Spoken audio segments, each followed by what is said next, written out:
Investment Act 2017. Together with written agreement of the Minister of Finance and exercise of the power conferred by Section 5 of the Tourism Investment Act 2017. Thank you. Petitions, there are none. Statements by ministers and junior ministers. Members, and now will lead us to the statement that we're all here for today. And just give the camera guys a moment. You set? Okay. Jimmy.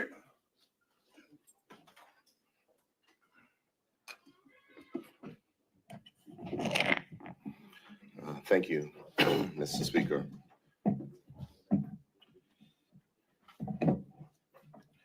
Mr. Speaker, before I begin my speech, on behalf of the whole House, I would like to express our condolences to you and to the Honorable Member for Warwick West and to your entire family on the passing of your beloved wife, Ms. Miranda Lister. Thank you. She was a woman of Christ, a lovely individual, always kind to all persons, and I know that she'll be missed. Mr. Speaker, further, before I turn to the scheduled business today, I'm compelled to address the tragic and senseless events of last night in Somerset. The gunshots that rang out shattered not only the quiet of the evening, but took the lives of two people. Two families this morning are confronted with unimaginable loss. At a time of such tragedy, our community responsibility to support them and surround them with love and comfort. As I've indicated to the Minister of National Security, the Bermuda Police Service has the government's full support, and I likewise urge those who have knowledge of this incident to provide that information to police as part of the ongoing investigation. It is understandable that emotions may be wrought this time, but there is no place for retaliation. The police have a job to do, and I'm confident that with the support of the community, they'll work to apprehend those responsible. This is a time for unity, a time to speak peace over a troubled situation, and a time to lift up two families whose lives are changed forever. Mr. Speaker, if you will now allow me, I would like to deliver the annual budget statement. Mr. Speaker, in a time when the world is uncertain, divided, and fractured, we meet again in this honorable House to carry out one of the oldest and most important duties of parliamentary governance, the presentation of the estimates of revenue and expenditure. This, Mr. Speaker, is the first budget of this new parliamentary term, delivered after the Progressive Labor Party earned a fresh mandate from the people of Bermuda on the 18th of February, 2025. But today is more than a routine exercise. And in my remarks, I plan to share with honorable members and every person living in Bermuda the good fiscal news that impacts all of us who call Bermuda home. Mr. Speaker, we deliver this budget reflecting on where we were just 5 years ago and how far we have come. On the 2nd of May, 2020, the COVID-19 shelter-in-place order was lifted. Our country was emerging from lockdown, shaken by a global pandemic that threatened every institution, every household, and every person who calls Bermuda home. In that fragile moment, this government made a promise to rebuild Bermuda with Bermudians at heart, to chart an ambitious recovery, and to do so not with austerity, but with investment in our people. We committed to an economic recovery plan informed by the best minds in Bermuda.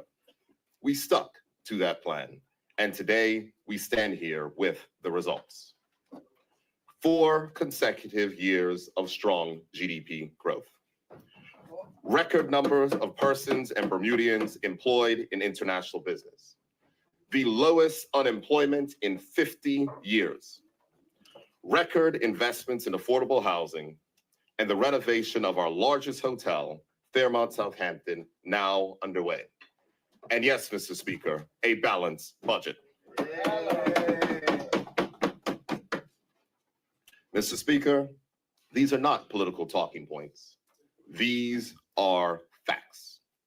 They are the result of hard choices, clear leadership, and a focus on rebuilding Bermuda with Bermudians at heart. Gone are the days of persistent deficits.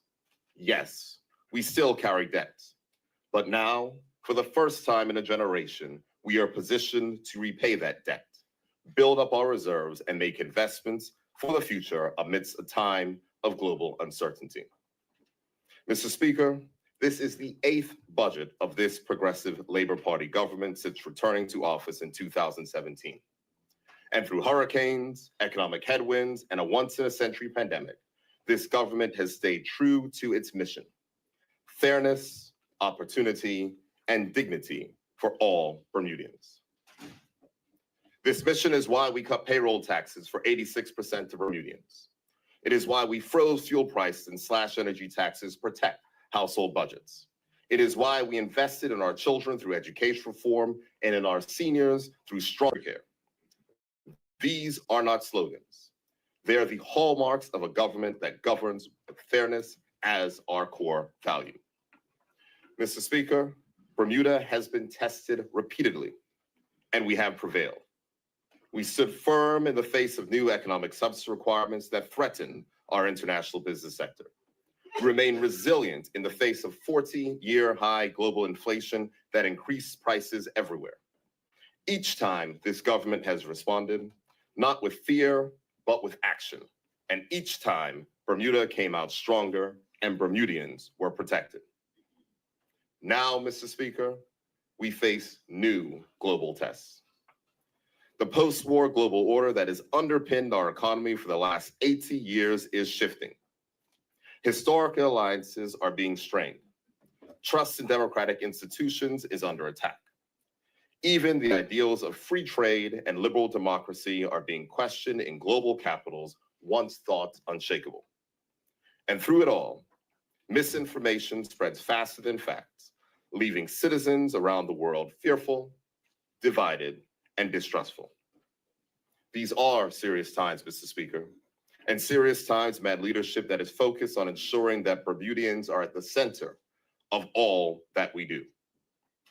As we debate this budget in the weeks ahead, the broader global backdrop in view. Bermuda, though small, is not insignificant. The last 5 years and the 400 that preceded them have also shown that Bermuda has always been resilient. Global headlines may have many worried, but the work of governance is to ensure that we are prepared for whatever may come our way. Mr. Speaker, this budget sets the course for the next stage of our island's journey. It supports growth. It protects the vulnerable. It invests in education, healthcare, and infrastructure. And it does all this while building a budget surplus to repay our debts and prepare for whatever may lie ahead. Today, Mr. Speaker, it is my hope that in this statement, I can offer comfort and confidence to our people. Comfort that they have not been forgotten and will benefit from Bermuda's success. And confidence in this government's ability to continue leading this island through turbulent global waters. Mr. Speaker, I'll now turn to the economic review. Mr. Speaker, the last year has been shaped by growing uncertainty from shifting geopolitical alliances and economic realignments to trade tensions that threaten to upend long-standing global supply chains.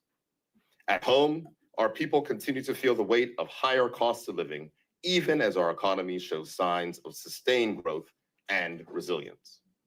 Mr. Speaker, before I get to the details of this year's budget, I will provide an overview of the National Economic Report for 2024, tabled in this Honorable House earlier today, which looks at the evolving global environment and its implications for Bermuda. The report also reviews our local economy, which, though not immune to external pressures, continues to outperform regional peers. This performance has been underpinned by strong job growth, low inflation, record levels of employment in international business, and a rebounding tourism sector. Mr. Speaker, even prior to the recent upheaval in global markets due to international trade tensions, the year 2024 presented a range of global challenges. Geopolitical tensions, persistent inflationary pressures, volatility in food and energy markets, and the ongoing effects of past shocks, such as the COVID-19 pandemic and the Russia-Ukraine war, have continued to impact global economic growth. The International Monetary Fund estimates that global growth is projected to slow from 3.3% in 2024 to 2.8% in 2025, before picking up slightly to 3% in 2026. In advanced economies, growth is expected to fall from 1.8% in 2024 to 1.4% in 2025 and 1.5% in 2026. Emerging market and developing economies are also forecasted to decelerate from 4.3% in 2024 to 3.7% in 2025, before rising modestly to 3.9% in 2026. Mr. Speaker, global inflation has fallen faster than anticipated, with recent monthly readings from 2025 nearing pre-pandemic levels. Global inflation is projected to ease from 5.7% in 2024 to 4.3% in 2025 and 3.6% in 2026. This decline has been supported by easing energy prices and a softening of labor market pressures. Faster disinflation may contribute to looser financial conditions, which could support global growth. However, Mr. Speaker, the downside risks are significant. The escalation of global trade tensions through higher tariffs may have a profound effect on the global economy. Since February this year, the United States has announced multiple waves of tariffs on key trading partners, some of which have responded with countermeasures. As a result, major economies, including the US, China, and Canada, are now increasingly engaged in tariff-based disputes that are reshaping global commerce. These protectionist measures, if maintained, risk driving up the costs of goods and materials, inflating consumer prices, and distorting well-established supply chains. As tariff climbs, businesses are faced with greater uncertainty and are responding with caution.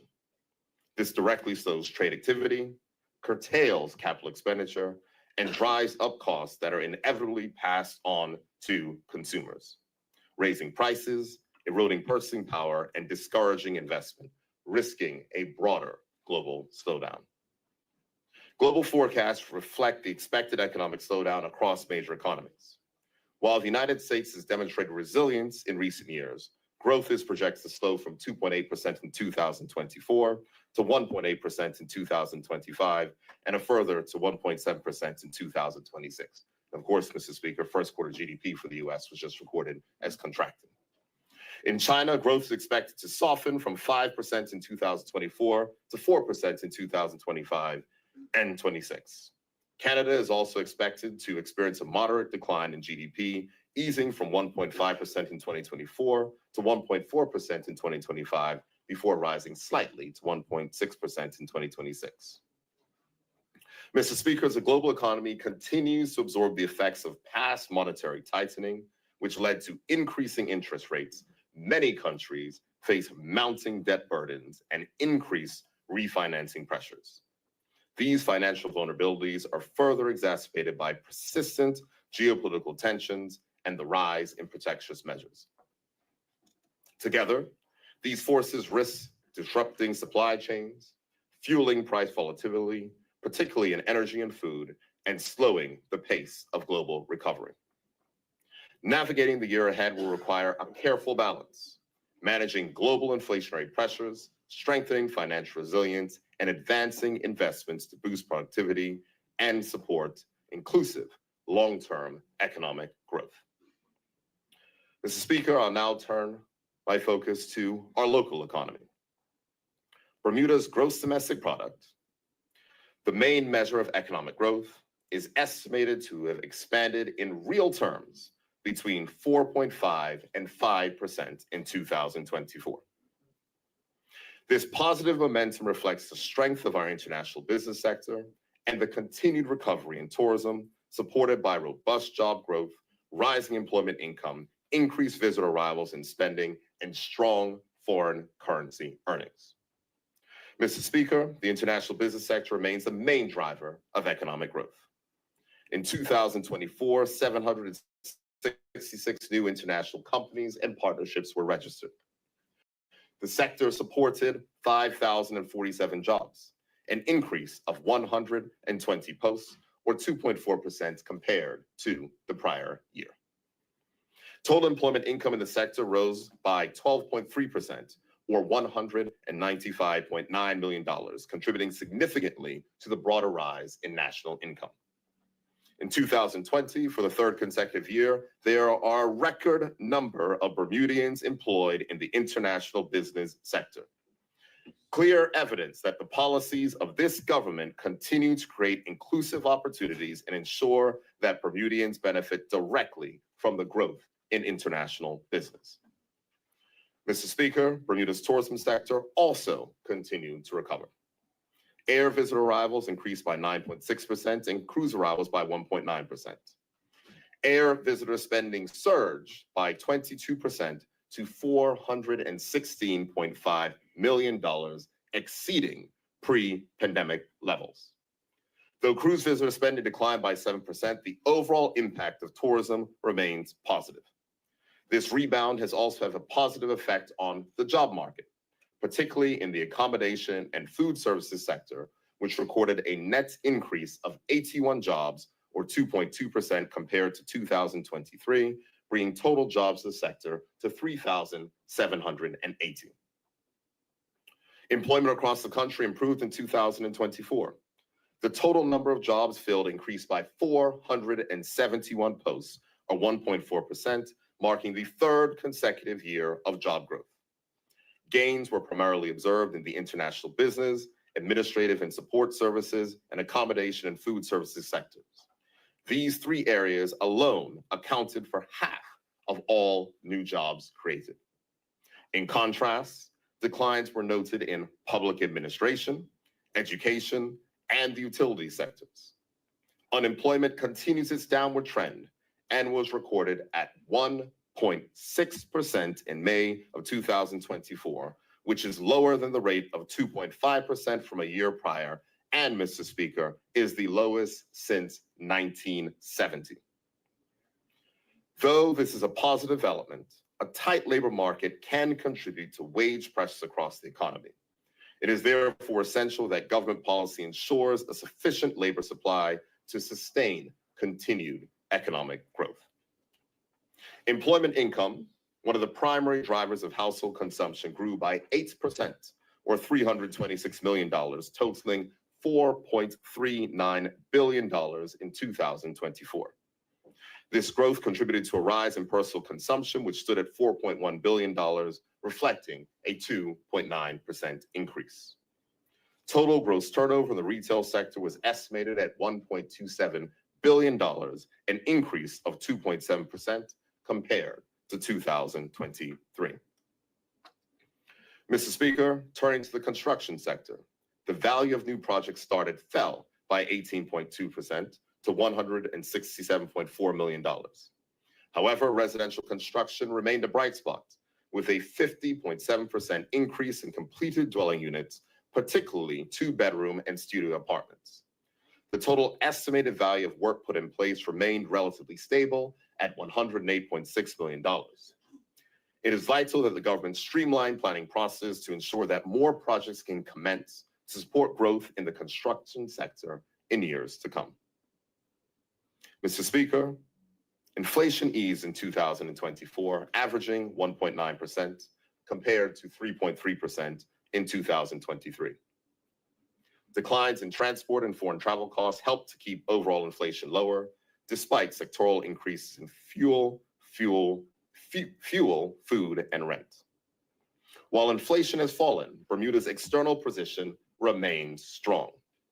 The current account surplus rose to $1.69 billion in 2024 from $1.36 billion in 2023, representing 18.8% of GDP. This was driven by increased employee compensation, higher business services exports, and stronger investment income. The international business sector alone generated $2.87 billion in foreign currency receipts, up 9.4% from 2023. The tourism sector contributed additional $522 million in foreign currency receipts, up 3.3% compared to 2023. Mr. Speaker, Bermuda's economic performance over the past 2 years highlights its relative strength and effective macroeconomic management compared to both advanced economies and regional peers. In 2023, Bermuda recorded real GDP growth of 4.9%, outperformed the United States at 2.9%, Canada at 1.5%, and the United Kingdom at 0.4%, and developing economies around the world, which were measured at 4.7%. In terms of inflation, Bermuda posts the lowest inflation rate among the group in 2024 at 1.9%, compared to 3% in the United States, 2.4% in Canada, 2.5% in the United Kingdom, and 7.7% in developing economies. Lower inflation in Bermuda compared to our peers can be attributed to the measures that this government has implemented to reduce taxes as a response to 40-year high global inflation. These indicators underscore Bermuda's macroeconomic stability, sound economic policy, and strong growth momentum heading in to 2025. Mr. Speaker, while the domestic outlook remains positive, we are not immune to external risks that continue to shape the global economic environment. The recent imposition of higher tariffs between major economies, including the United States and its trading partners, may lead to increased costs in Bermuda. If realized, these added costs will place upward pressure on prices and strain business margins, constraining long-term growth. Elevated trade costs combined with high interest rates are weighing on economic activities in key partner countries, particularly the United States. Slower growth in these markets can have spillover effects on Bermuda, including reduced tourism arrivals, lower levels of foreign investment, and potential disruptions to vital supply chains, all may hinder our economic performance. Geopolitical instability, particularly in Europe and the Middle East, could further impact global energy prices, while ongoing trade disputes may dampen investment and reduce consumer spending worldwide. These risks reinforce the need for continued prudent fiscal management to protect Bermuda's economic stability. Mr. Speaker, recent economic performance leaves the jurisdiction well placed to meet these global headwinds. Through sound and prudent fiscal policy, investments in infrastructure, the implementation of our economic development strategy, we will continue to protect Bermuda's economic interests and ensure that inflationary pressures and external shocks do not erode the gains that we have worked so hard to achieve.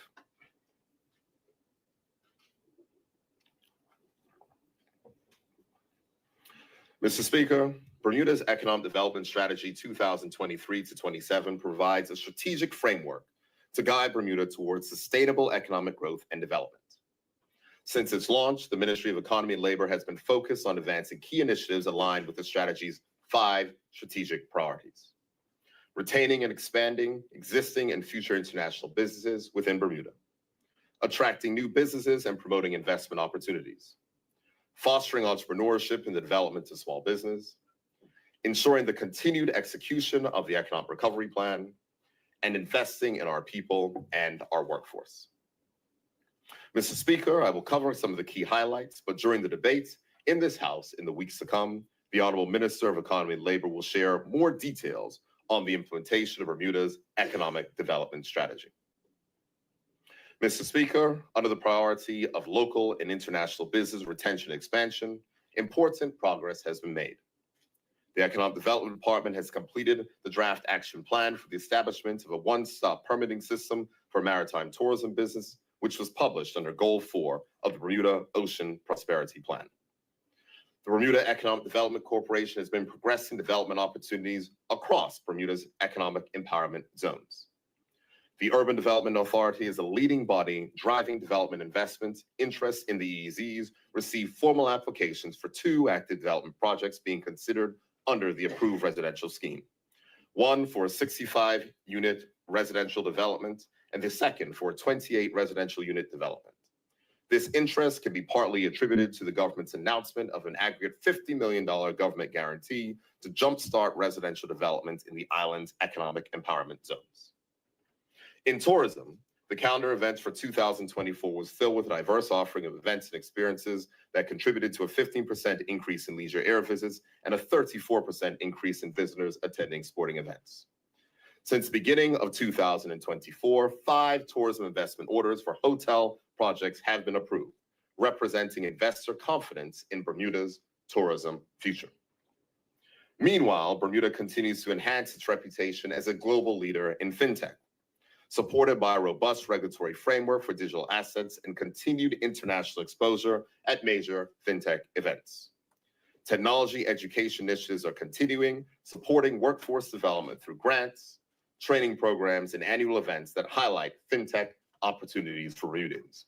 One such one is happening next week, Mr. Speaker, right here in town. Mr. Speaker, attracting new business and promoting investment continues to be a key focus. The Bermuda Business Development Agency has transitioned into an investment promotion agency with continuing outreach to attract investment. The Registrar of Companies has amended its policy to allow unrestricted mixed-use development on corporate land holdings. And in addition, revised family office legislation is being finalized and will be tabled in this session, further supporting Bermuda's efforts to attract high net worth individuals and related business opportunities. Mr. Speaker, fostering entrepreneurship and supporting the growth of small businesses is a critical part of the strategy. The Bermuda Economic Development Corporation continues to deliver results. In 2024, 22 entrepreneurs completed its Enterprise Bermuda Incubator and Accelerator programs, while over 1,200 students have been engaged through youth outreach initiatives, inspiring the next generation of entrepreneurs. Educational programs train 96 participants through multi-week courses and a further 560 through seminars and webinars. In addition, the BEDC has conducted more than 650 client advisory meetings, maintaining a 94% satisfaction rating. Through its Buy Bermuda e-commerce platform, 29 businesses have received direct support, helping to strengthen the digital sales capacity of local entrepreneurs. Investing in our people is at the heart of the economic development strategy. The Department of Workforce Development has made significant improvements to its services, ensuring that all clients receive career guidance through the creation of personal employment plans. A newly redesigned website has been launched to connect job seekers and employers with training and employment opportunities in an efficient and user-friendly manner. Reforms to the work permit policy that improves the process and ensures that there's adequate labor supply to support Bermuda's growing economy have been drafted and will soon be released for industry consultation. To strengthen the development of a skilled workforce, a National Certification and Apprenticeship Board has been established to further improve training and certification programs for Bermudians in trades and other high-demand sectors, ensuring that Bermudians are well prepared to take advantage of employment opportunities now and in the future. Mr. Speaker, the government is committed to the ongoing implementation of Bermuda's economic development strategy, which will continue the strong economic growth that resulted from the execution of Bermuda's economic recovery plan. This government will continue to collaborate with stakeholders and provide regular updates on the progress of this strategy to this honorable House. Now, Mr. Speaker.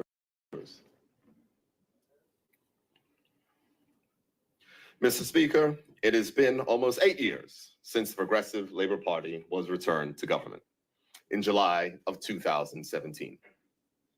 We have seen many changes and challenges since then, especially during the recent COVID-19 pandemic. But throughout it all, we have stayed focused on improving Bermuda's economy to make life better for everyone. Mr. Speaker, the audited statements for fiscal year 2023-24 have been presented to this honorable House. These statements demonstrate the government's continued commitment to responsible financial management. Mr. Speaker, for the fiscal year that ended in March 2024, total revenue was $1.176 billion, $21 million, or 1.8% more than the original estimate of $1.15 billion, and $49 million the prior year's revenue of $1.1 billion. This increase was mainly due to higher than expected payroll tax receipts. Payroll tax collections amounted to $537 million, to $24.5 million, or 4.8% above the original estimate of $512.5 million.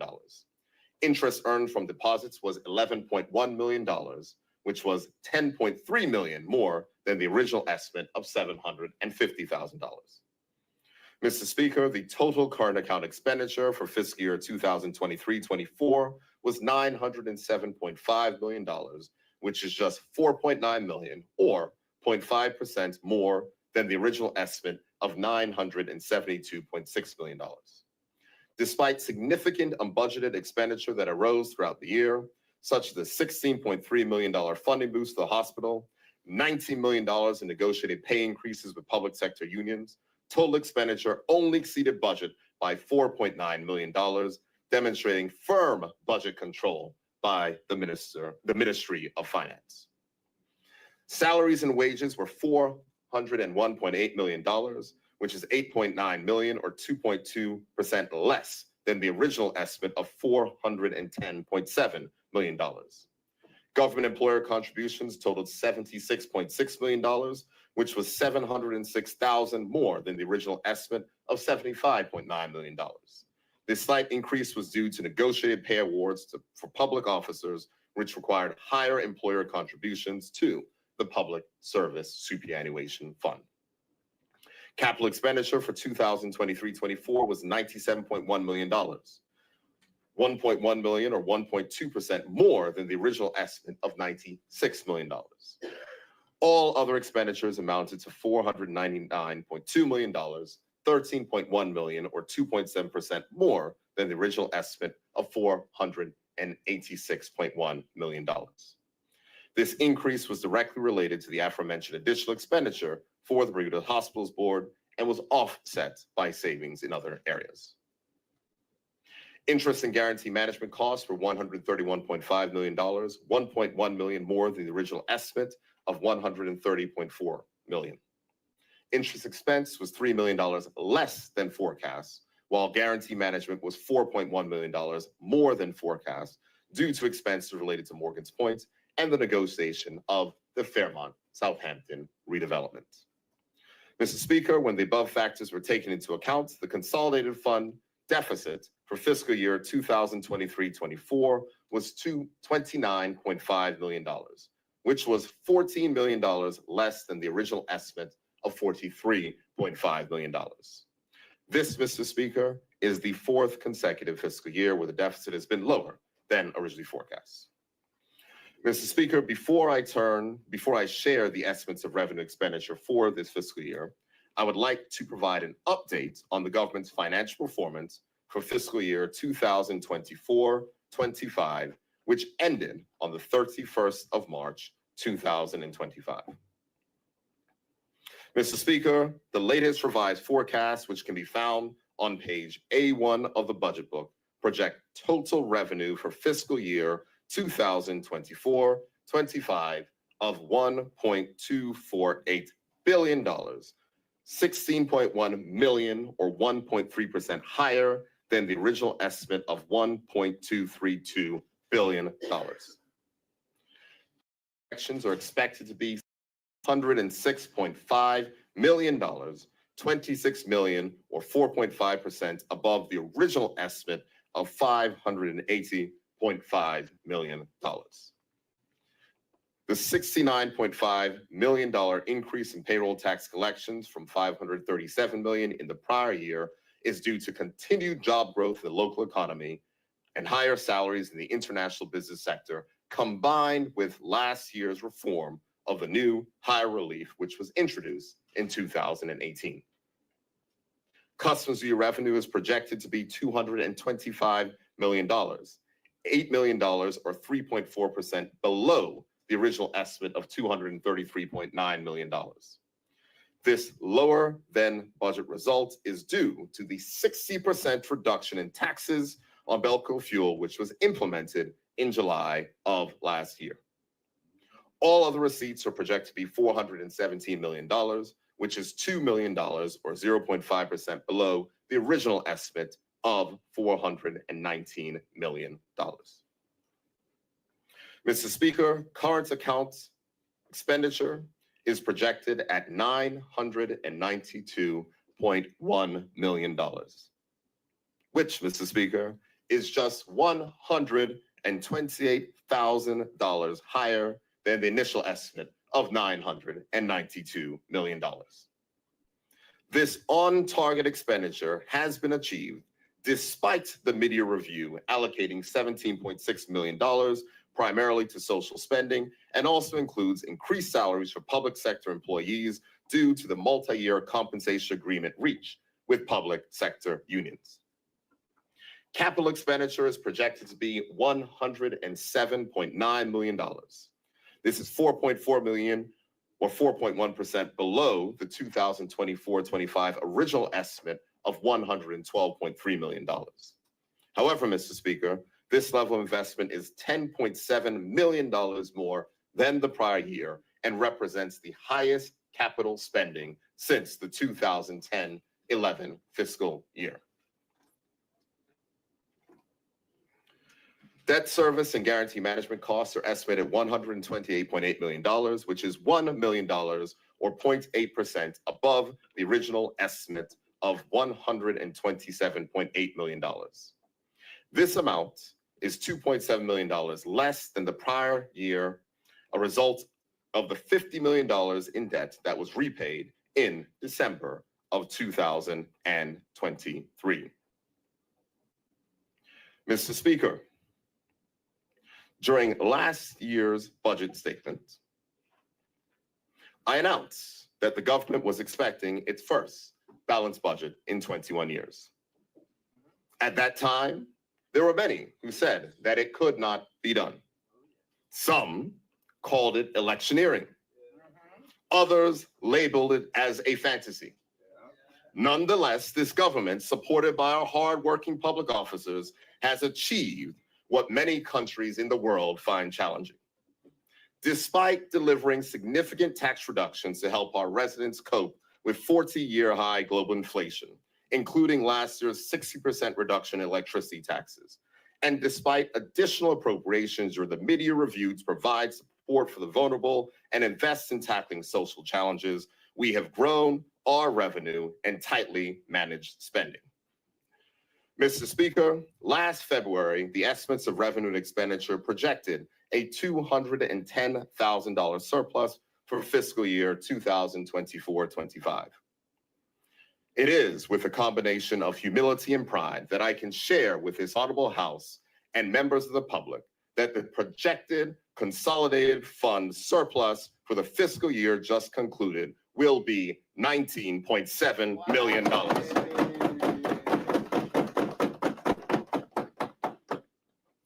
This surplus is $19.5 million more than originally estimated and represents the first consolidated fund surplus to have been achieved in 21 years. Such a milestone is not just a testament to this government's commitment to fiscal responsibility, but it is also a culmination of many years of fiscal discipline. The people of Bermuda have experienced the effects of this discipline, whether in the conditions of our roads or the state of our national infrastructure.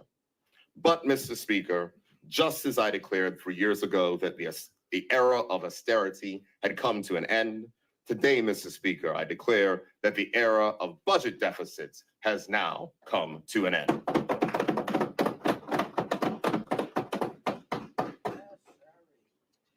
Mr. Speaker, the 2025-26 budget, let me pause, Mr. Speaker, because this section is entitled Fairness in Action, Sharing the Gains of Economic Growth, because I know during the election campaign, people were asking, what is fairness? So I want to make sure that we spell it out, Mr. Speaker. Mr. Speaker, the 2025-26 budget marks a turning point for Bermuda. For the first time in over 2 decades, our fiscal planning is no longer consumed by managing deficit after deficit.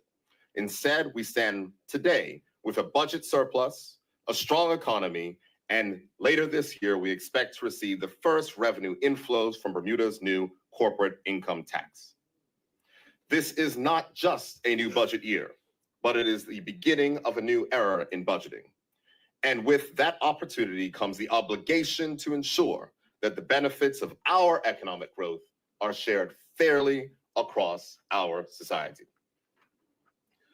Mr. Speaker, in the pre-budget report tabled in this Honorable House in December, I outlined a number of tax reductions that were under consideration to ease tax burdens faced by residents and businesses.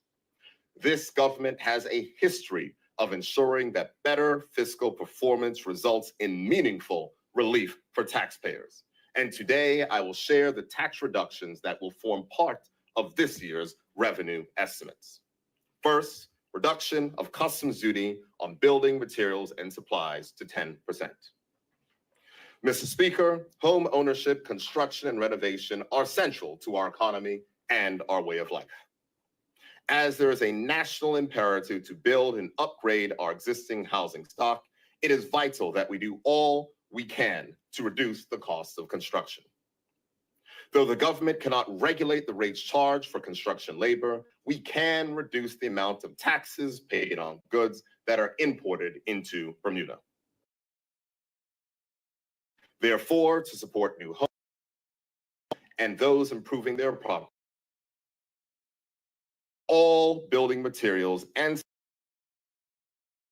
10%, such as air conditioners, paint, tile, steel, rebar, drywall, doors, windows, and bathroom fixtures to a flat rate of 10%. This reduction will reduce import costs for a wide range of construction materials, making construction and renovation more affordable for families and importantly, the few categories of building materials are currently subject to a duty rate below 10% will remain unchanged. This means that no duty rates will increase, only reductions will occur. The goal is simple: to reduce the costs of building and renovating homes to help stimulate economic activity in the construction sector. Mr. Speaker, I would like to give a practical example of what this reduction means for consumers. Prior to these reductions, if you were looking to replace the air conditioning units in your home or business, and those units cost $4,000 to import into Bermuda, you would have paid $1,400 in customs duty charges, as the rate for air conditioners was set at 35%. With these reductions, the duty payable for these imports would only be $400, a savings of $1,000 or 71%. These duty changes will take effect from July 1st and are estimated to reduce customs duty revenue by $4.6 million. Further reduction in electricity taxes. Mr. Speaker, electricity costs remain a significant burden for households and businesses. As we understand the frustration many feel when they open their Belco bill, while the government cannot control the costs of fuel on global markets, we are doing everything within our power to lower the underlying costs that contribute to those rates.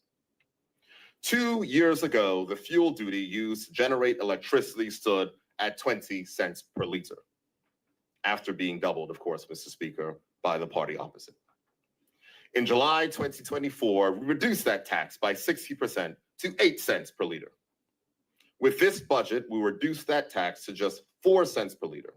The combined effect of these changes will result in an 80% reduction in electricity taxes over the last year. To date, government fuel duty relief has reduced the average monthly electricity rates by approximately 6%. The additional reduction allowed today will bring the total relief to 8%, saving the annual consumer $300 per year. This estimate is based on average residential uses, and actual savings will vary depending on consumption. This measure demonstrates the government's commitment to delivering sustained relief on energy costs. While there is more work to be done across the energy sector, this initiative ensures that our tax policy supports lower electricity costs for every household and business in Bermuda. The further reduction in duty paid in fuel will take effect from the 1st of July 2025 and is expected to reduce customs duty revenue by a further $4.2 million. Elimination of customs duty on all motor vehicle parts. Mr. Speaker, recognize the strain vehicle repair costs can place on families and businesses, customs duty will be eliminated on all motor vehicle parts imported into Bermuda. Yes, all. Whether it is keeping a family car on the road or a company's fleet operating, this measure is aimed at lowering maintenance and repair costs while the government works to repave Bermuda's roads. Mr. Speaker, I'd like to give another practical example of what this reduction will mean to consumers. Prior to these reductions, if you're looking to replace the tires on those vehicles and those tires cost $500 to import to Bermuda, the importer would have paid $175 in customs duty charges as the duty rate for tires was set at 35%. With the elimination of customs duty, there will be no duty payable for these imports, saving the importer $175. The duty elimination for motor vehicle parts will take effect from the 1st of July and are estimated to reduce customs duty revenue by $2.9 million. Increase of duty exemptions for returning residents. Mr. Speaker, the government will increase the duty exemption for returning residents by 50% from $200 to $300. This means that after any overseas travel, residents will be able to bring back up to $300 worth of goods duty-free. This adjustment will make it easier for families to manage travel-related expenses and provide immediate savings for residents who may shop overseas for necessities, clothing, and other goods. This rate allowance was last changed in 2012, or 13 years ago. 50% reduction in mobile phone taxes. Mr. Speaker, access to communications is essential for work, for education, or for staying connected with loved ones. To ease the financial burden of mobile services, the government will reduce the monthly tax on mobile phones by 50% from $12 to $6. This measure will result in immediate savings for every mobile customer as part of our commitment to lowering the cost of essential services. This tax reduction will take effect from the 1st of July 2025, expected to reduce revenue by $2 million. A reduction in the base rate of land tax by 50%. Mr. Speaker, land tax is a significant revenue earner for the government, but can also represent a burden for homeowners and renters alike. In 2019, a new base for land tax was introduced and set at $300. Given the island's fiscal progress, the time is right to reduce this tax and provide more tax relief. The government will reduce the base rate of land tax from $300 a year to $150 a year. And this reduction will apply to all homeowners and renters who pay land tax. This land tax reduction will take effect from the 1st of January 2026 and is expected to reduce land tax revenue by $2.5 million. Mr. Speaker, as we work to reduce the overall costs associated with vehicle ownership, the government will implement a further 10% reduction in licensing fees for private cars. When combined with the elimination of customs duty on all motor vehicle parts, this measure will provide further relief to families by lowering both the upfront and ongoing expenses of keeping a vehicle on the road. Though this tax reduction is being announced today, it will be set to take effect from the 1st of April 2026 and will reduce revenue by $2.6 million for fiscal year 2026-2027. Mr. Speaker, though we have committed to significant relief, this government has also firmly committed to fiscal responsibility. 2 proposals previewed in the pre-budget report have been postponed, as the Ministry of Finance is determined to ensure that every measure is well-targeted, well-designed, and responsibly implemented. These deferred items include the elimination of payroll taxes for employers who retain Bermuda employees over the age of 65, and an increase in the tax-free threshold for local dividend income from $10,000 to $15,000. These measures will now undergo further policy review with the intention to implement them in the 2026-27 budget. A consistent record of tax reductions.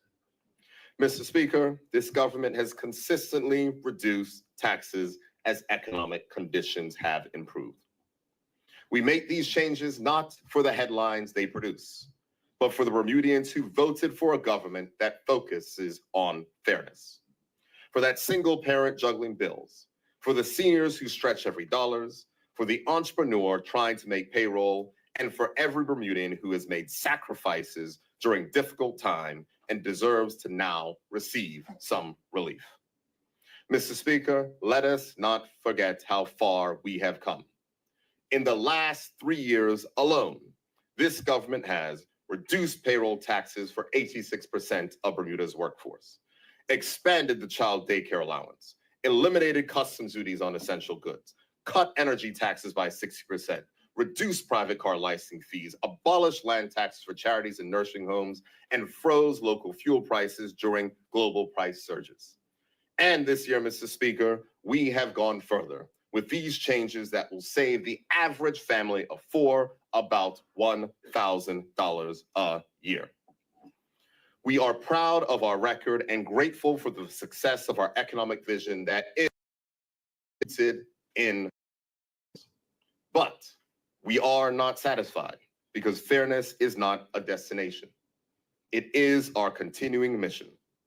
Together, these initiatives represent a comprehensive package of further relief that will help to ease financial pressures while supporting vital economic activity.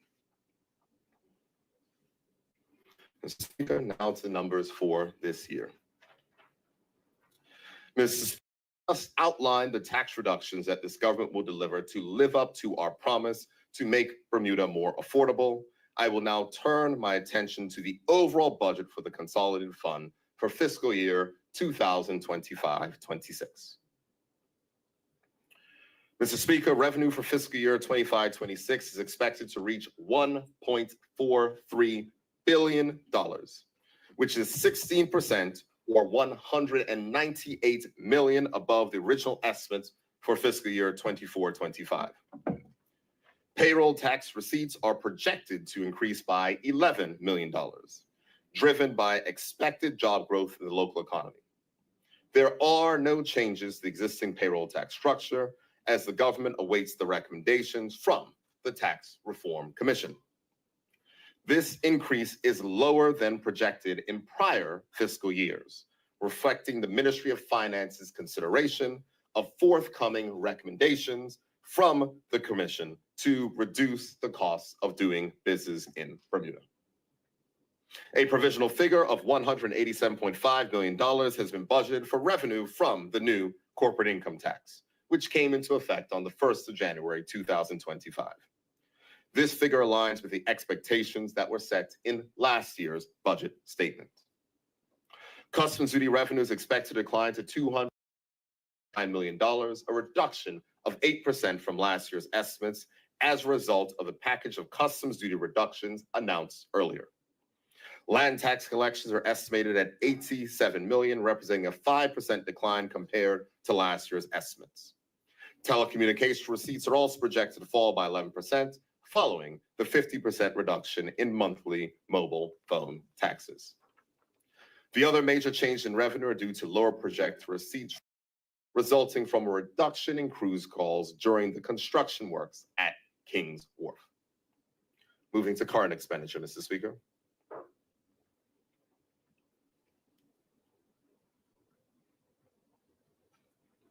Mr. Speaker, Consolidated Fund current account expenditure for fiscal year 2025-26 is estimated at $1.1 billion. This figure represents an increase of $118 million or 11.9% when compared to the original estimates for fiscal year 2024-25. Now, Mr. Speaker, this figure without context may seem high, especially given the fiscal discipline that the government has exercised to reach a balanced budget. However, Mr. Speaker, I will share the details of these changes so that taxpayers can understand how their tax dollars are being spent. First, baseline increases to ministry budgets. Mr. Speaker, all ministries were granted a baseline increase of 1.5% from last year's original estimates to account for inflation. This 1.5% increase is in line with the medium-term expenditure framework that was presented in last year's budget and amounts to $13.7 million. In addition to this increase, additional funds were allocated to selected ministries to advance priority initiatives as outlined in the speech from the throne. The ministries of Justice, Education, Housing and Municipalities, Public Works and Environment, Home Affairs, and Youth, Social Development, and Seniors were allocated additional funding above the 1.5% baseline, totaling $4.7 million. Social investments. Mr. Speaker, during last year's mid-year review, the funds that were appropriated to ministries were not one-time investments. It was stated at the time that the new funding would be carried forward into this new fiscal year. These additional investments have been allocated to the respective ministries and represent $14.9 million of the additional current account expenditure. Now, of course, Mr. Speaker, those were appropriated in this past year, but we are comparing the figures to the original estimates. That's why I'm making sure I go through all the figures. Union pay agreement. Mr. Speaker, as mentioned earlier, the government agreed to a 4-year compensation agreement with public sector unions to assist in retaining our talented workforce. This agreement was a combination of the inflation index pay increases combined with additional increases, recognizing that public sector compensation over the last decade has not kept pace with the rate of inflation. Additionally, to ensure that public sector workers did not experience reduction in take-home pay due to the required increase in pension contributions that I will detail later in this statement, the government agreed to fund the increases in employee contributions for both the government employee health insurance scheme and the public service superannuation fund. The impact of these salary increases is $22.3 million, and the additional overheads required for GHI and PSSF contributions amount to $3.8 million. Investment in healthcare. Mr. Speaker, the government is committed to introducing universal healthcare. As we've seen on page A1 of the budget book, this year's budget commits an additional $56.25 million from the consolidated fund to invest in healthcare for Bermuda's residents. These funds will see additional investments made to the Health Insurance Department to support the expansion of the hospital insurance program and the Health Insurance Program and Future Care.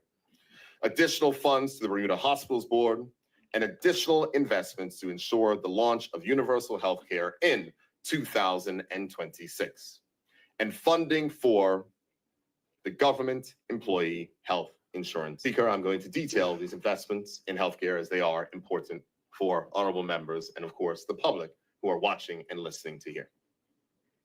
Mr. Speaker, universal health care has been a long-time goal of the Bermuda Progressive Labor Party that preceded my time before I was even a member of the PLP, Mr. Speaker.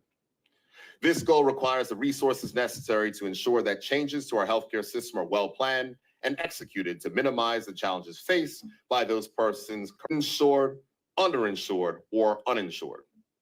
$3 million of this additional funding will be allocated to boost the human resources required to implement this initiative in 2026. A funding boost for the Health Insurance Department. Mr. Speaker, last year, the government used funds from the excess borrowing account to freeze the standard premium rate for the 3rd year in a row. This action shielded families and businesses from additional costs during a period of high global inflation. This year, we are moving beyond freezes and making investments to improve healthcare benefits available to Bermudians. Through an allocation of $13.25 million from the Consolidated Fund, this government is delivering on the pledges set out in the Progressive Labor Party's 2025 platform, transforming healthcare to make it more accessible, affordable, and preventative. Mr. Speaker, this investment will expand coverage in the following ways. First, elimination of waiting periods to access the personal home care benefit. Mr. Speaker, the first one, which will be welcome news to many in Bermuda, we will eliminate the 12-month waiting period for new HIP and future care policy holders to access the personal home care benefit.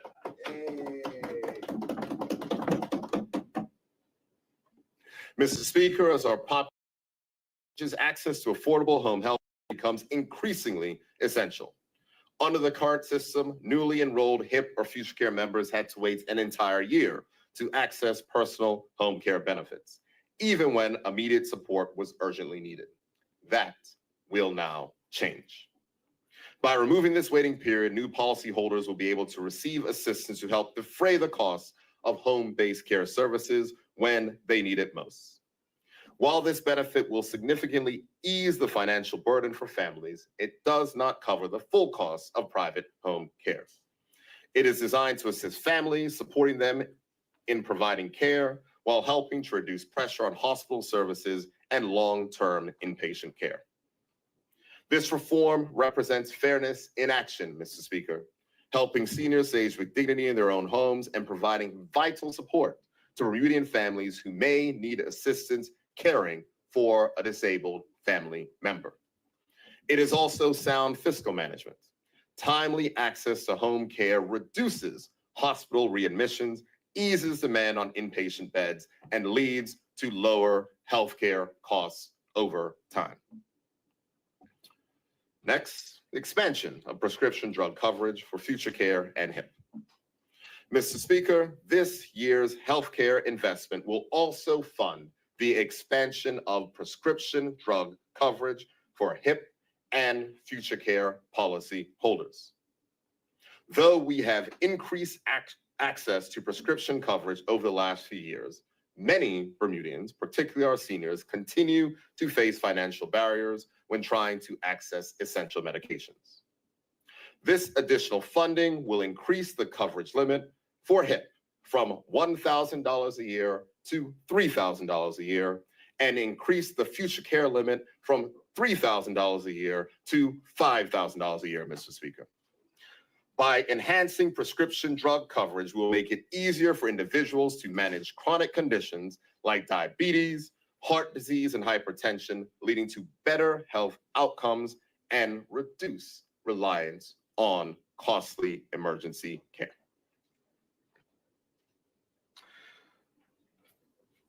Mr. Speaker, preventative care saves lives.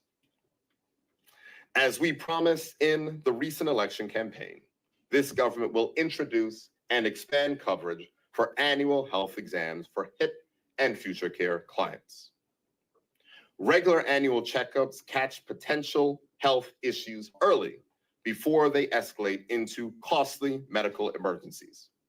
Ensuring that every Bermudian under HIP and future care has access to an annual preventative health exam with no out-of-pocket costs is a transformational shift towards a healthier Bermuda. Mr. Speaker, these initiatives are not just good policy. They reflect our values. They are directly delivering on the pledges contained in the PLP platform from 2025, expanding HIP and future care to make healthcare more accessible, reducing the financial burdens faced by seniors, building a healthcare system focused on prevention and fairness.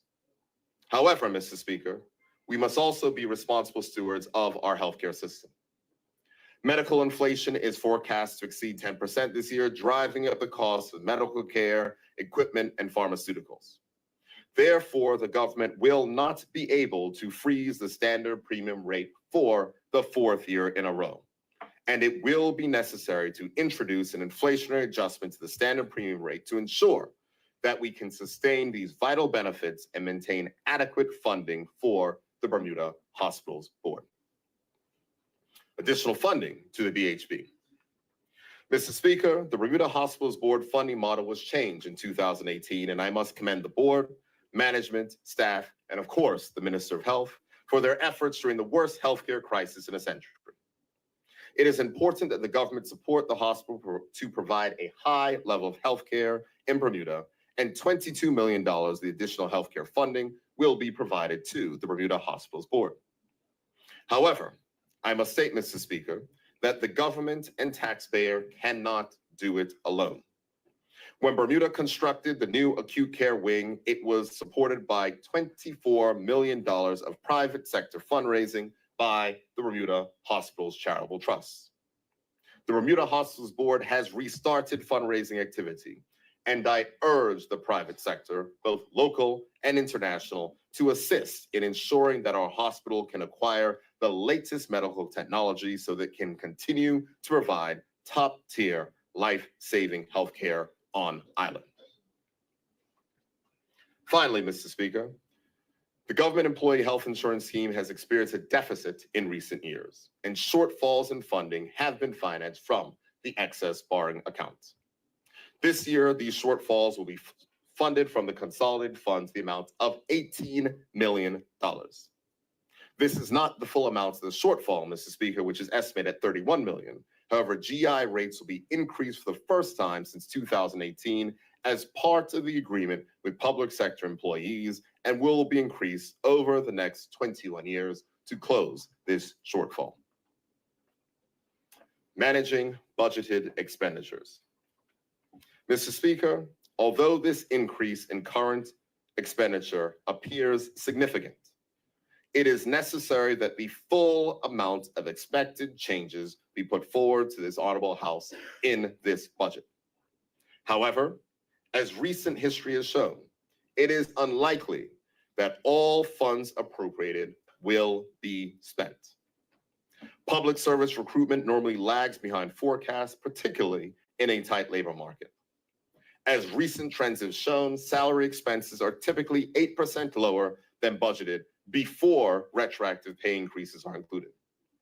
This year's budget includes the full amount of negotiated pay increases as part of the union pay agreement. Given recent trends, the salaries budget will likely be closer to the salaries expenditure will likely be closer to $365 million or $20 million less than budget.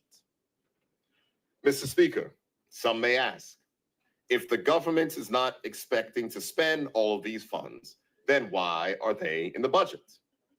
The answer is not simple, but it is a reality of public sector budgeting. If all these funds are not appropriated, then ministries will be constrained in the resources necessary to deliver public services that taxpayers expect. Experience has shown that it is better to allow for these funds to be appropriated with the knowledge that some funds will not be spent, rather than try to reduce those funds prior to appropriation, which results in reduced service delivery. Mr. Speaker, although the government has made provision for significant additional investments in public services, healthcare, and our workforce, the expectation remains that current account expenditure will not reach the full $1.1 billion that has been estimated. And of course, any funds not spent will result in improved fiscal performance, which the government has experienced in every fiscal year since the pandemic. Now, Mr. Speaker, if I may move on to capital expenditure. Mr. Speaker, in last year's budget, the government allocated the largest investment in capital expenditure in 14 years.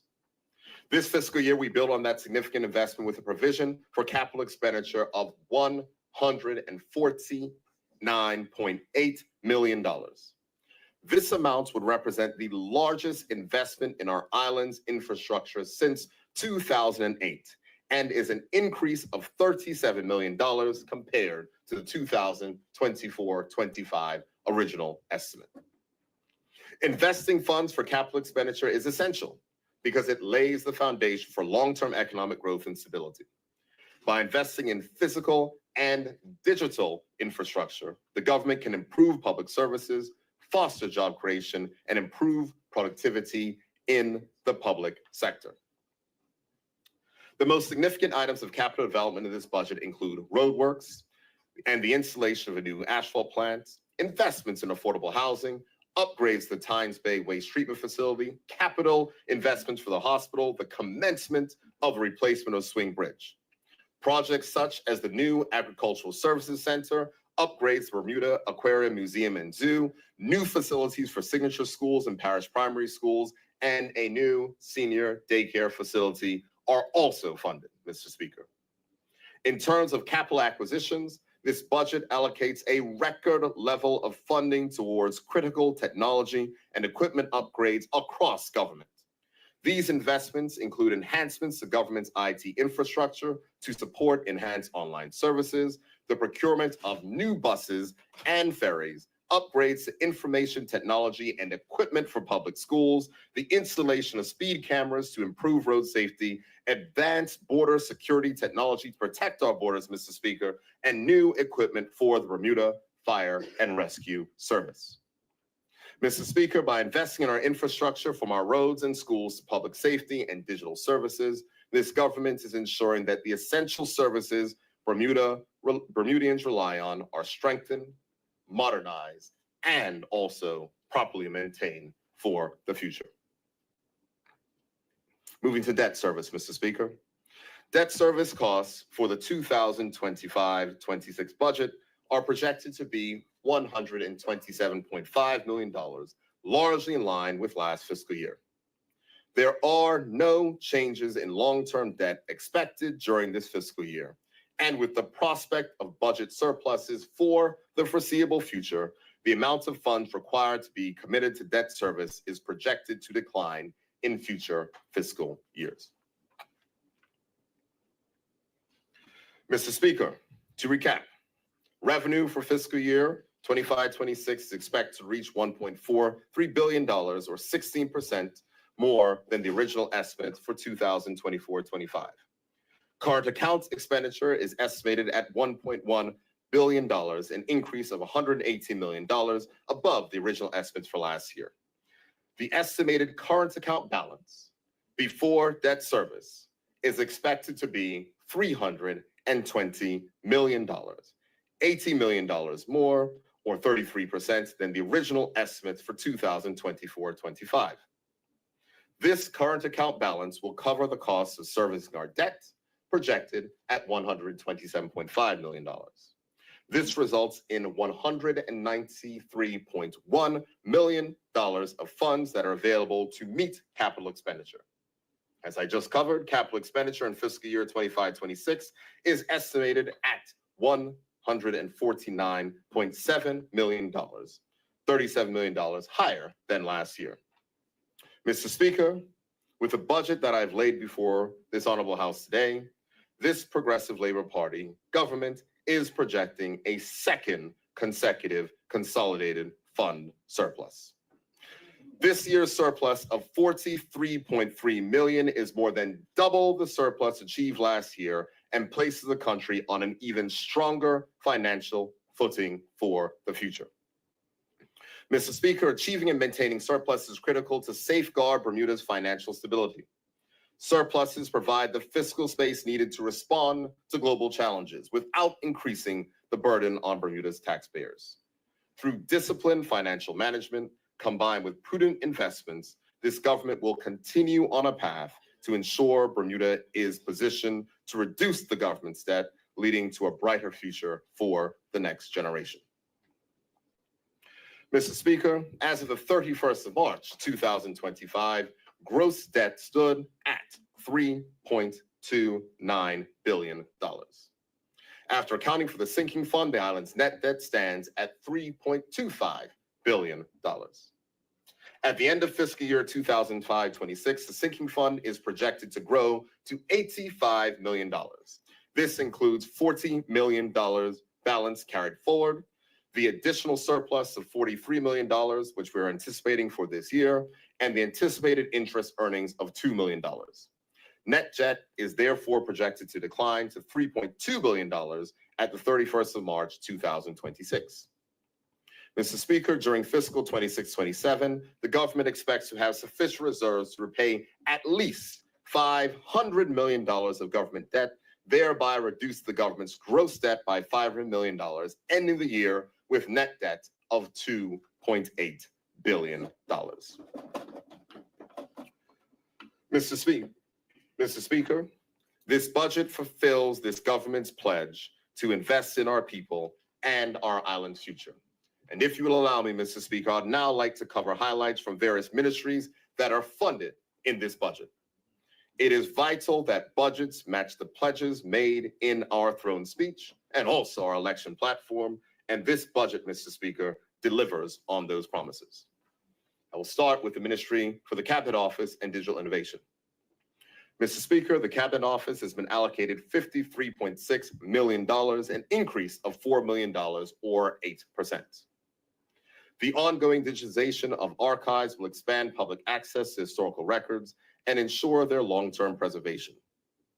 The digital transformation team, with an allocation of $975,000, will continue advancing the one-stop shop initiative for online government services. Priorities include expanding the online payment portal and building a unified digital interface to make more government services accessible online. Funding has been allocated to expand the public service bursary program, increase the number of scholarships awarded in exchange for a commitment to public service employment or healthcare service upon graduation. Under capital expenditure, the Department of Information Digital Technologies has received $6.5 million in capital funding to strengthen cybersecurity, modernize network systems, and improve public access to digital government services, including continuing enhancements to government's online portal. In addition, $1 million of capital funding has been given for a new round of community club development grants, and $500,000 of capital funding has been allocated for the Cooperative Food Supply Initiative. Moving to the Ministry of Justice, Mr. Speaker. The Ministry of Justice has been allocated $57.7 million, an increase of $2.9 million, or 5%. This allocation will support various departments of the ministry in fulfilling their mandates more effectively. The Attorney General's Chambers will enhance its resource and staffing levels to support the drafting of robust legislation and to provide comprehensive legal advice and representation to government ministries and departments. These additional resources will prevent backlogs and ensure that the government can swiftly move forward with matters of law reform that will benefit all of Bermuda. This year, the Judicial Department will benefit from capital expenditure funding to implement a new electronic case management system, which will modernize services and expedite justice.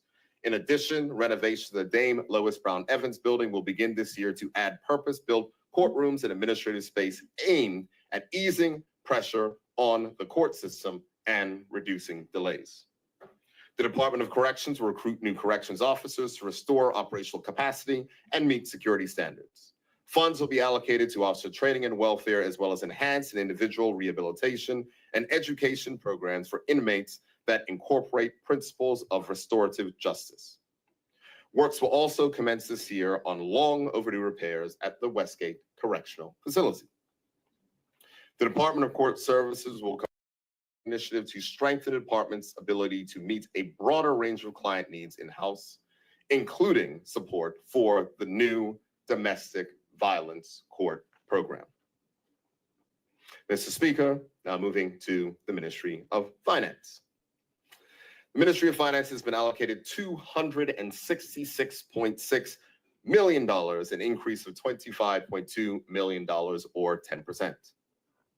However, Mr. Speaker, 85% of the funds assigned to the ministry are for employee overheads, which come to $99.9 million, which has increased by $19.8 million, and interest on debt, $127.5 million. Most of the remaining increase is due to a $4.8 million grant to the Corporate Income Tax Agency. Key priorities for the ministry include advancing pension reform while progressing critical international tax and regulatory reviews. Ministry headquarters will support the Tax Reform Commission's work to recommend a revised tax framework to Bermuda.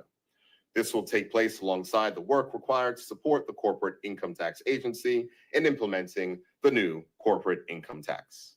The Registrar of Companies will advance implementation of a central register for beneficial ownership in line with Bermuda's international commitments. The Ministry of Finance has been allocated $2.1 million of capital funding, primarily for IT upgrades in the Registrar of Companies, Office of the Tax Commissioner, and the Accountant General. Moving on to the Ministry of Education, Mr. Speaker. The Ministry of Education has been allocated $149.2 million, an increase of $9.8 million or 7%. These funds will ensure programs thrive and necessary resources are in place to deliver quality, safe learning experiences.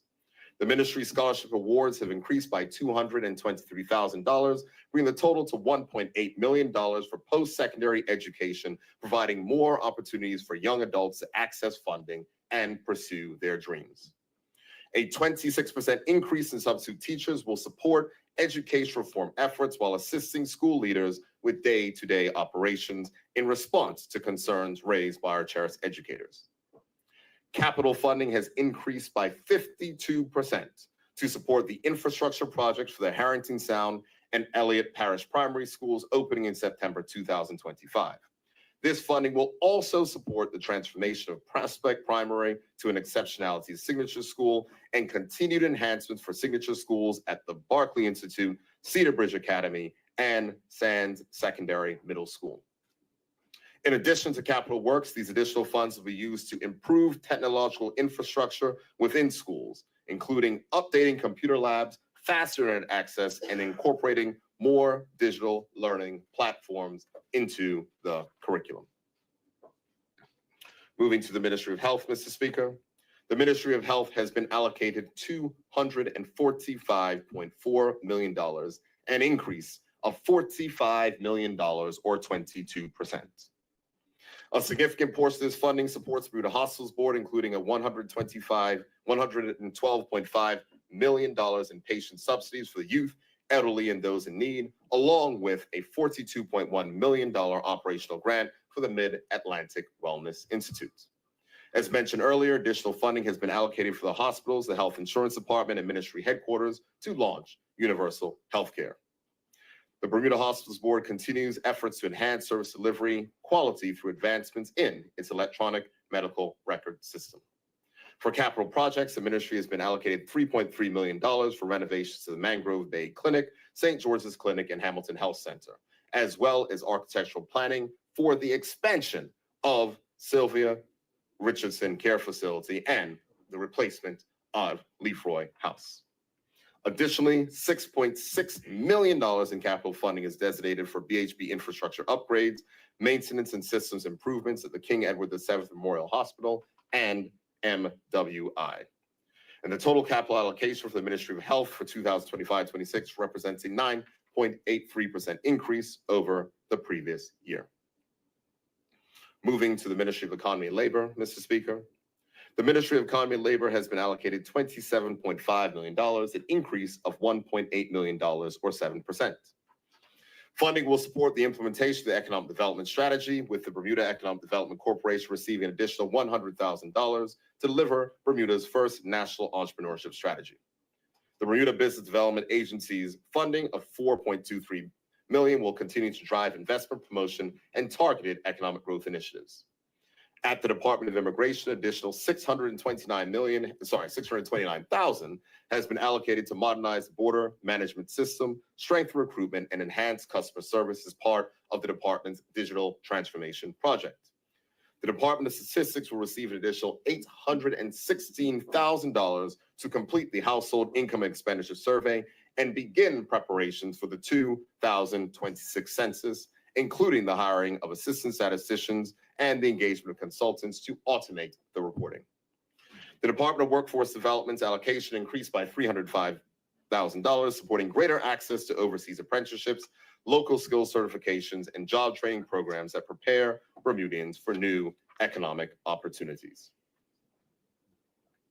Now, Mr. Speaker, moving to the Ministry of Public Works and Environment. Mr. Speaker, the Ministry of Public Works and Environment has been allocated $84.1 million, an increase of $4.4 million or 6%. The government has allocated additional $37.5 million in funding to commence the replacement of Swing Bridge, a critical link between St. George and the rest of the island. Maintaining and improving road infrastructure remains a priority, with $5 million again allocated for road paving. Preparatory works for new asphalt plants are fully funded and underway, which will enhance the efficiency and quality of future road maintenance. To better manage stormwater and reduce flood risk, the ministry will ensure sufficient funding for modern drainage and cleaning equipment. In addition, $1 million has been allocated for the repair and restoration of large water tanks critical to the island's water supply, ensuring greater resilience during drought and periods of high demand. Environmental stewardship remains central to the work, and an additional $400,000 will support coast protection projects to combat erosion and safeguard shoreline communities. The refurbishment of Tynes Bay Waste Energy Facility continues to advance, securing Bermuda's long-term environmental health. And finally, Mr. Speaker, to promote and enhance safety and enjoyment at public beaches, the government has invested in hiring additional full-time lifeguards who will provide coverage at major beaches for the benefit of residents and visitors alike. Mr. Speaker, moving to tourism, transport, culture, and sports. Mr. Speaker, the Ministry of Tourism, Transport, Culture, and Sport has been allocated $101.6 billion, an increase of $37 million, or 4%. $8.7 million has been allocated to strengthen Bermuda's ferry fleet, supporting the delivery of 2 new 550 passenger ferries expected by the end of the year. In addition, $404,000 has been provided to continue the rollout of the digital fare media system on the Shorelink project, modernizing public transport payment options for residents and visitors. Capital funding of $3.5 million has also been allocated for the purchase of additional electric buses, allowing the retirement of more diesel buses, improving the reliability and environmental sustainability of Bermuda's public bus service. An increase of $274,000 for the Department of Culture will expand grants to cultural organizations, enhance Bermuda Day celebrations, and support the introduction of a new national hero to strengthen national pride and cultural heritage.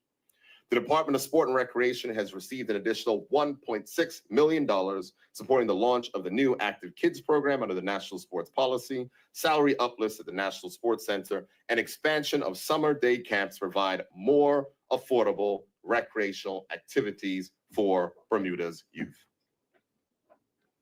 Moving to the Ministry of National Security. Mr. Speaker, the Ministry of National Security has been allocated a total of $126.9 million, an increase of $10.9 million, or 9%. This funding will enable departments of the ministry to fill 18 additional posts in the Bermuda Police Service, Customs, and the Cybersecurity Unit located at Ministry headquarters. The Royal Bermuda Regiment Coast Guard has been allocated funding for the impending opening of the St. David's Coast Guard Station. This station will result in Bermuda's maritime capabilities being significantly extended, particularly in the east end of Bermuda. Funding will provide for the implementation of the Uniformed Services Training Program, which aims to prepare Bermudians for careers in our uniformed services. Funding has also been allocated for the provision of individual and family counseling, intervention initiatives, and educational programs through our gang violence reduction team. Additional funding has been allocated to community and sports organizations to support their youth programs and to enhance their security infrastructure. Capital funding in the amount of $9.3 million will cover the cost of completing the St. David's Coast Guard Station, the police headquarters project in Prospect, purchase of new fire trucks, upgrades to the public safety communication system, a scanner for customs at the Heritage Wharf in Dockyard, upgrades to police network servers, and a new building on the Hamilton docks to house the customs X-ray machine. Moving to the Ministry of Youth, Social Development, and Seniors. Mr. Speaker, the Ministry of Youth, Social Development, and Seniors has been allocated $91.2 million, an increase of $5.9 million, or 7%. Funding has been allocated to support the hiring of a project manager to lead the implementation of the National Senior Strategy as we work to improve the lives of older Bermudians. In addition, the ministry will continue the successful dementia care pilot program, which is providing vital navigation and support services to seniors who are uninsured or underinsured. Recommendations from the Multi-Agency Risk Assessment Committee will be actioned with the introduction of a structured treatment program for perpetrators of domestic abuse. And hiring of a domestic abuse liaison social worker to improve response and prevention efforts. To support Bermuda's youth, funding has been allocated to fully restore staffing for the Mirrors program. In addition, long overdue wage increases have been provided for miscellaneous staff at Bermuda's community centers, many of whom have not seen a pay adjustment in more than 15 years. Finally, an intensive family preservation program will be launched, supporting high-risk families with coordinated, immediate interventions to keep them safely together and address the root causes of instability. Capital funding will progress the new senior daycare facility at the former Gilbert Institute site in Pageant, with architectural planning now underway. This project will help provide much-needed care options for our aging population and support families caring for elderly loved ones.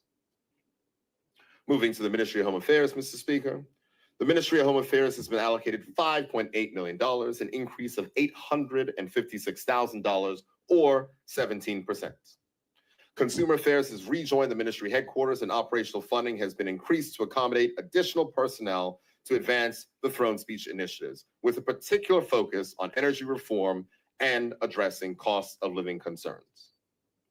The ministry will hold a cost of living summit in June focused on food and utility costs, confirming necessary legislative changes to provide economic relief and strengthen oversight across both regulated and unregulated sectors to ease cost pressures on residents and businesses. The capital budget includes funding to upgrade the IT system within the Land, Title, and Registration Department, which is expected to assist in reducing the backlog of property and title registrations. And finally, Mr. Speaker, last but not least, to the Ministry of Housing and Municipalities. Mr. Speaker, the newly formed Ministry of Housing and Municipalities has been allocated $7.5 million, an increase of $1 million or 15%. Capital funding to the Bermuda Housing Corporation has increased by $4.2 million or 33% to $17 million. These funds will continue the record investment in affordable housing made by this government and are expected to support the delivery of 30 additional affordable housing units in 2025. Funding to the ministry will support the development of a long-term affordable housing strategy in collaboration with local stakeholders. Additional funding has been provided to complete the master planning for key residential neighborhoods, including Mary Victoria Road, Alexandra Road, and Cedar Park, focusing on improvements to water and sewage infrastructure, lighting, and general home upgrades. Mr. Speaker, that concludes the ministry highlights. I will now move on to the next section, building a sustainable future for public sector pensions. Mr. Speaker, in this budget, we do more than just invest in today. We are also taking the necessary steps to ensure a secure fiscal future, and that means tackling the large, unfunded liabilities in our public sector pensions. Following extensive consultation with our union partners, the government will table amendments to the Public Service Superannuation Fund Act during this budget session, placing the PSSF on a sustainable footing for the future. These changes reflect years of careful analysis and many rounds of consultation and revision. When implemented, they will eliminate the growing unfunded liability for the PSSF, ensuring that the commitments made to current and future public service retirees can be honored. These changes will result in phase increases in the age where public sector workers will be eligible to receive a pension. Increases in contributions from 8% to 10% for most employees, and from 9.5% to 11.5% for uniform service employees. And a revision to the calculation for the reference age for retirement from the final salary to the average salary over the last 10 years. Finally, these changes, when passed, will reintroduce the annual cost of living increase for public sector retirees, which have been frozen since 2014. Mr. Speaker, while the table of this bill will represent significant progress, there is more work to be done. Mr. Speaker, with PSSF changes set to advance, the Ministry of Finance will turn our attention to the challenging task of securing the long-term sustainability of Bermuda's contributory pension fund, which underpins the social insurance benefits for more than 14,000 Bermudians. Mr. Speaker, at the outset, let me address a misconception directly. Some have wrongly claimed that the need for reform of the CPF or even the PSSF arises from mismanagement or misuse of funds. That is simply not true. The contributory pension fund is soundly managed, prudently invested, and regularly reviewed by actuaries. The challenges we face are demographic. Like many nations around the world, we are grappling with longer life expectancies, fewer contributors, and rising benefit demands. This is not unique to Bermuda. In the United Kingdom, the state pension age has been raised, with further increases scheduled. Barbados enacted major pension reforms in 2022 to prevent the depletion of its national insurance fund. The United States Social Security Trust Fund will be exhausted in just over a decade if changes are not made. The Bahamas, Trinidad and Tobago, the British Virgin Islands have all acknowledged similar pressures and begun their own difficult but necessary reform journeys. These realities are shared, and like others, Bermuda must take action. Mr. Speaker, the time for contemplation is over. With reforms for PSSF moving forward this year, social insurance must be reformed to reflect the realities of our time. A population living longer, a contributor base that is no longer sufficient to sustain the growing number of beneficiaries. When social insurance was put into place, Mr. Speaker, life expectancy was less than 65. Now, life expectancy is 81 years. Advances in modern medicine have extended lifespans, a welcome achievement, but one that means that the fund is now supporting more people for longer periods than it was ever designed to do. To ensure our pension system can continue as a community, we must adjust our expectations as we plan for our retirement. Why is this necessary? Because today's 45-year-old who has contributed to the fund for 20 years, who still has nearly 20 more years left to contribute, deserves to know that the fund will be there when they retire. If we fail to act, we fail them. And this progressive Labour Party government will not fail those who have paid into a system with the expectation of receiving a benefit when they retire. Mr. Speaker, this government will bring forward proposals to ensure Bermuda's social insurance system is not only sustainable, but more equitable. These changes will include adjustments to contributions combined with a phased increase in the age that contributors can receive social insurance benefits. Mr. Speaker, we welcome bipartisan cooperation on this vital national issue, as pension sustainability should not be. It is a question of economic security for future generation, driven not by politics, but by the realities of changing demographics. However, Mr. Speaker, the government remains fully committed to our policy of increasing seniors' pensions in line with the rate of inflation, and will do so again this year. However, until a full social insurance reform package is implemented in 2026, that continued commitment, while necessary to protect our seniors, also means that there must be increased contributions. Mr. Speaker, the Progressive Labour Party has demonstrated consistent fiscal responsibility. We have balanced the budget while supporting families, investing in housing and expanding healthcare. Our legacy will be one of sound economic management, not only by balancing the books, but ensuring that our public pensions are stable and fair for generations to come. That, Mr. Speaker, is the true test of leadership, the true record of fiscal responsibility, doing what is right, even if it is hard. Moving to tax reform, Mr. Speaker. Mr. Speaker, meaningful progress has been made to modernize Bermuda's tax system. Reforms must be anchored in fairness, align with global standards, and focus on the long-term sustainability. The introduction of the corporate income tax, CIT, marks a major shift. And with the implementation now underway, broader reforms are expected to ensure Bermuda remains a jurisdiction of choice for international business. Mr. Speaker, on the 1st of January 2025, Bermuda's new corporate income tax regime took effect, and the new corporate income tax agency has been set up to administer this new regime. The corporate income tax agency's role is paramount in reinforcing Bermuda's continuing commitment to global compliance and transparency and maintaining Bermuda's international competitive positioning. A tax professional with significant relevant experience joined the agency as CEO in January of 2025, and he is in the process of progressing the work plan and roadmap, including hiring further qualified employees to operate the agency to ensure the implementation is a success.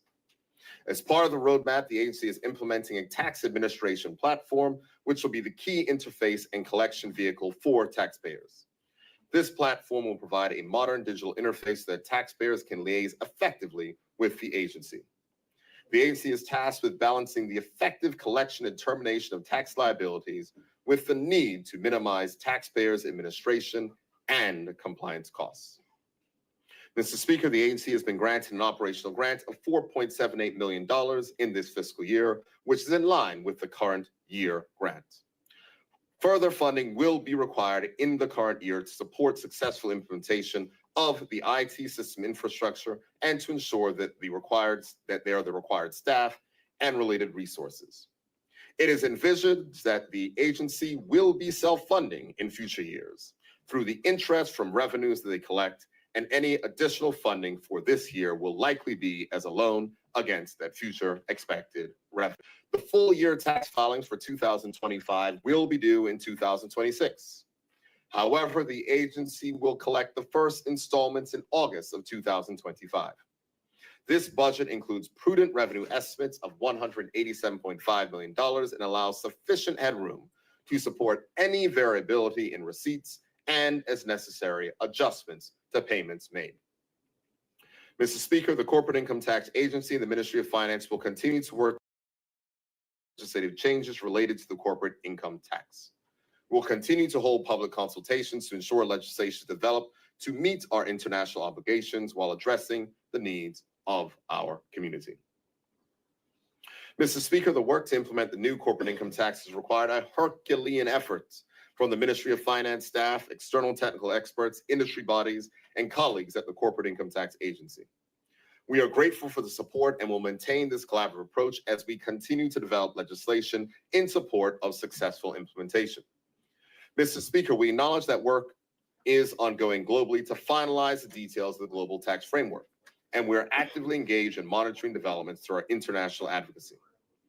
Of course, there are ongoing discussions on how best to achieve the balance of tax sovereignty, certainty, and fairness. Bermuda will continue to participate in these discussions to support the achievement of a fair outcome for all. We recognize that this is a significant change to the jurisdiction's tax framework and that successful implementation of the corporate income tax is an important step required for this jurisdiction to remain globally competitive. Finally, Mr. Speaker, with the Tax Reform Commission, this change in our framework requires diverse thinking and collaboration amongst those with technical expertise who have a vested interest in a stable and secure economic future for our island. The Tax Reform Commission is nearing the conclusion of its work to make recommendations to the government on tax reform to sustain Bermuda's economic strengths, reduce the cost of living and costs of doing business, and to support increased equity with the advent of the new corporate income tax. The Commission's work has significantly progressed through three key work streams. First, Mr. Speaker, they are reviewing the implications of the CIT for local and international business.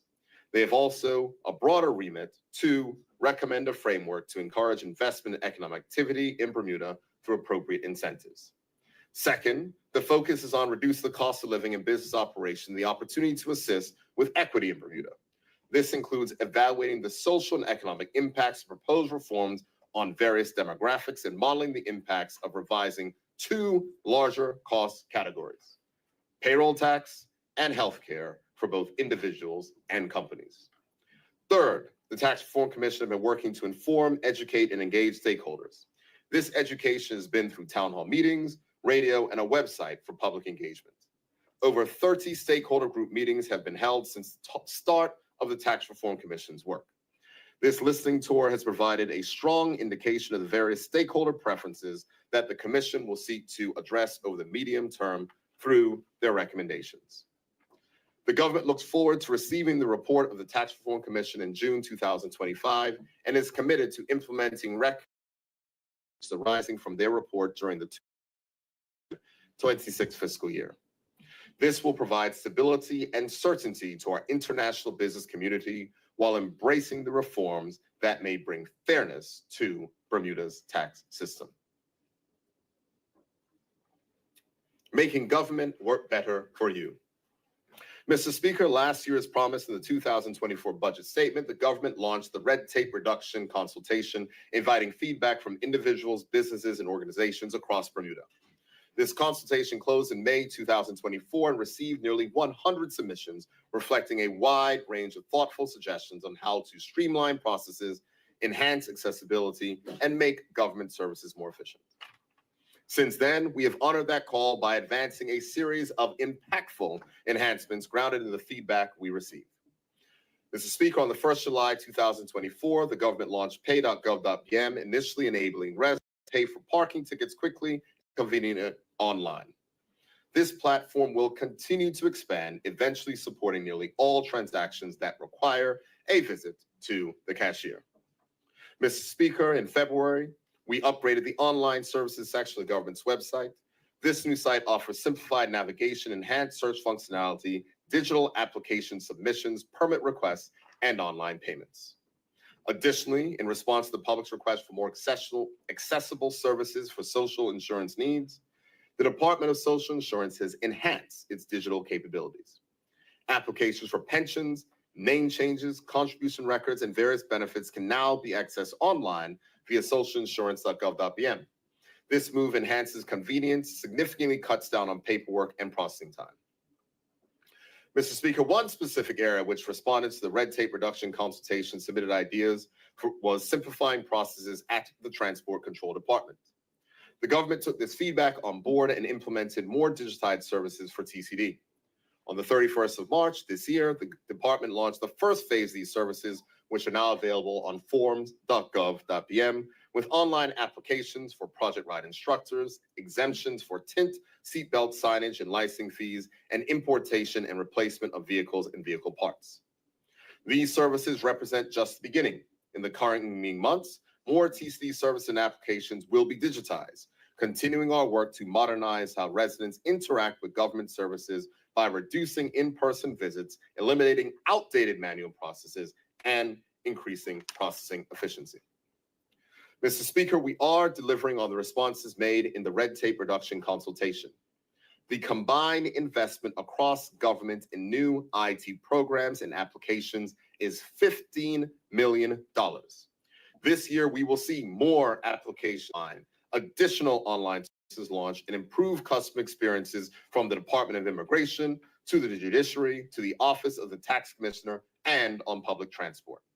To aid in simplifying navigation of government services and laws, we will implement AI-powered customer support, allowing people to better find the information they need from the government at any time, not just during work hours. Cutting red tape is not merely about eliminating necessary steps. It is also the way people experience and interact with the government. While there is still work to do, Mr. Speaker, the progress we have made demonstrates our commitment to listening to the people we serve. We will continue to modernize, streamline, and innovate, make it easier for Bermudians to get access to the services they need. Mr. Speaker, before I conclude my presentation today, I must thank the persons who made this budget surplus a reality. Though I serve as Premier Minister of Finance, today I stand here as a representative of this government. And though I deliver the speech, many others have done the work. I wish to pay homage to the ministers and the public service executive, the heads of departments, and the ministry controllers who have labored to ensure that we complete the estimates of revenue and expenditure in good time. I would like to thank the team at the Ministry of Finance, led by the Financial Secretary, Mr. Chirofuego, who is here in the chamber, who support the work of the Minister of Finance in preparing the annual budget. I wish to also express a special thank you to the members of the Budget Office, led by the Budget Director, Mrs. Tina Tucker, who is also here with us in the chamber, who work with ministries to ensure budget control and the preparation of this year's budget book, and the communications team who ensure this document is printed on time. Thank you. I also, Mr. Speaker, must thank the Junior Minister of Finance, the Honorable Minister Wayne Furbert, who I can say, without his help and assistance, this budget statement, nor the estimates of revenue expenditure as they were presented today would have been possible. Thank you, Wayne. Finally, Mr. Speaker, I'd like to thank the public officers who deliver government services to the residents of Bermuda, and I must recognize the honorable members of the government backbenches, who I have no doubt will hold this government's feet to the fire, ensuring that the priorities of the government match the feedback from the doorsteps. In conclusion, Mr. Speaker, the world's political and economic landscape is shifting before our very eyes. Institutions that once commanded deference now face growing skepticism. A decade ago, we spoke of adjusting to a new normal. Today, Mr. Speaker, there is no normal, new or otherwise. We are global citizens shaped by a shared past. Nations that once found common ground in measured immigration, public engagement, and expanding trade find those shared goals now under strain. And while today we can find stability, the real question is, what does tomorrow bring? Mr. Speaker, these global changes demand that Bermuda be prepared to meet the challenges that could so easily beset us. Uncertainty must be matched by strong leadership and a clear vision for the future. The Progressive Labor Party has always been a party of vision, both in opposition and in government. In January of 1997, the Jennifer Smith, who was not yet premier, set out this party's timeless vision for the International Companies Division of the Chamber of Commerce. At that time, she said, Mr. Speaker, and I quote, "Bermuda must become a place where we work together to meet our responsibilities, where people's differences are respected so that we live together in harmony, a place where hard work is rewarded fairly and equitably. There is only one way an economy like ours can succeed in the new global marketplace. The greater the opportunities in education and work for each of us, the better the prosperity for all of us. Fairness will be the rule and social justice the hallmark of public policy," end quote. Mr. Speaker, building that fairer, more stable, and more affordable Bermuda is no slogan formulated in the quest for votes. It is the core philosophy that undergirds all that the Progressive Labor Party over generations has set out to do. 3 successive mandates won in varying economic conditions is a clear indication that the people of Bermuda know that we, the Progressive Labor Party, have their best interests at heart. Mr. Speaker, our economic success does not make us triumphant. The facts in support of our policies' positive impact on the people of Bermuda represent a discharge of the solemn trust placed in us by the people. The pride in what we have achieved since 2017 is tempered by a healthy dose of humility, because we know that there is much more work to be done. So, Mr. Speaker, as I commend these estimates of revenue and expenditure to this honorable House, I do so on behalf of my parliamentary colleagues and the members of the Bermuda Progressive Labor Party, staying true to the ideals of those women and men who ushered in the greatest era of political change Bermuda has seen. When we act together, when we lead with fairness, and when we keep our focus on what matters, the people, Bermuda and Bermudians will always prosper. This budget further cements our determination that all should benefit from the economic success of Bermuda. And Mr. Speaker, this budget will deliver a fairer, more stable, and affordable Bermuda for all. Thank you, Mr. Speaker.